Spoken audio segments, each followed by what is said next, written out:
spin. বিশ্বসেরা allrounder Shakib Al হাসানের cricket career ও ব্যক্তিগত জীবন সবসময় আলোচনার কেন্দ্রে।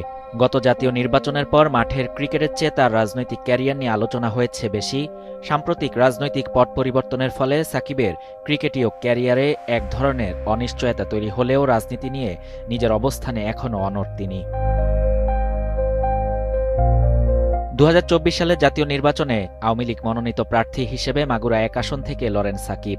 সেই নির্বাচনে 1,85,000 ভোট পেয়ে সংসদ সদস্য হন তিনি।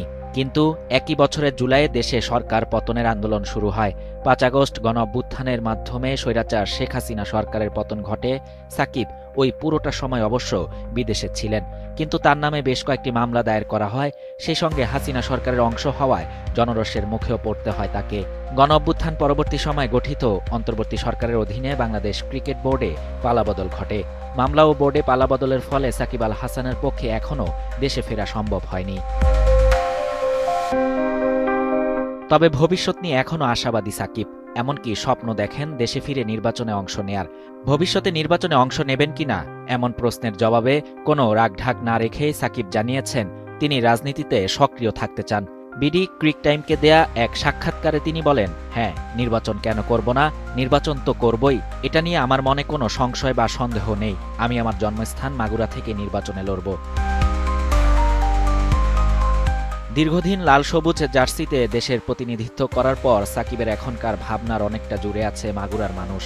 তিনি জানান নির্বাচনে আসার পেছনে তার প্রধান উদ্দেশ্য হল সাধারণ মানুষের জন্য কাজ করা।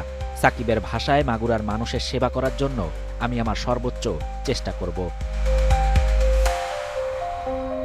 রাজনৈতিক পরিস্থিতির পরিবর্তনের কারণে জাতীয় দলের হয়ে সাকিবের নিয়মিত মাঠে নামা বর্তমানে থমকে আছে।